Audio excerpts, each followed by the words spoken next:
Nandito po tayo sa isa nating magiging beneficiary na si Jenny Ann Patlo na anak ni at si Deli Jaime Caranto ng Paradise Street, Dumpay. Ito ang kanyang tirahan. Ang problema po niya, nilang pamilya, meron siyang 3 anak. Wala po silang source of water deposit at saka comfort room, CR. Ang source ng kanilang water supply, nag-iigib sila from here hanggang doon sa mga 200 meters. Tignan nyo po ang kanilang pamumuhay. Ayan, naku, hingi ako ng banana. Nandito po sina Kapitan Oscar at saka si admin, and then kagawad, yung dating grupo, at pati ako yung sexy mamita, upang mag-conduct ng interview at saka inspection sa pamamahay ng ating magiging beneficiary. Oh, gala! Si Kay Apilime, kayo ang napili ng ating tagapamili ng itong mga gwapong ito, yung 2. Tapos yung sexy na katulad ko din. Ayan. Si Engineer at saka si Ma'am Hilda, Engineer Jamie and Ma'am Hilda Kalimkim. Taga Dumpay din. Tapos nakatira sila ngayon sa Los Angeles, sa Pasadena, Los Angeles, California, USA.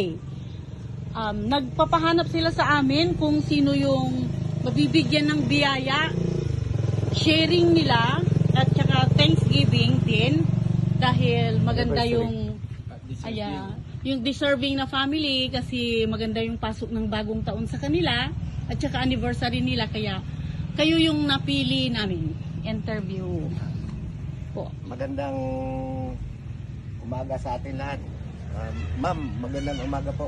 At napili po namin sila dahil sila po ay humihingi ng tulong din. Nakita rin namin na talagang kailangan nila yung gripo. Kaya napagpasyahan na sila na yung inyong tutulungan. At kasi nakita rin namin, tignan nyo naman yung bahay, may 3 silang anak. Tapos ang layo-layo ng pinag-iigiban.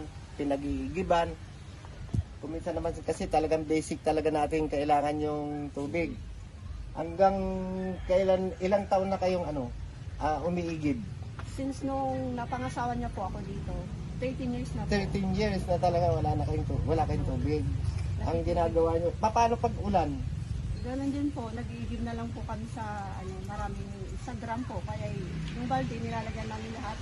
Kaya medyo talagang kailangan nyo ng tubig. Kung sakaling maibigay na yung tagapagtulong natin, saan nyo ilalagay yung gripo ninyo? Doon po sana sa may Malapit na. malapit na po sa may kusina.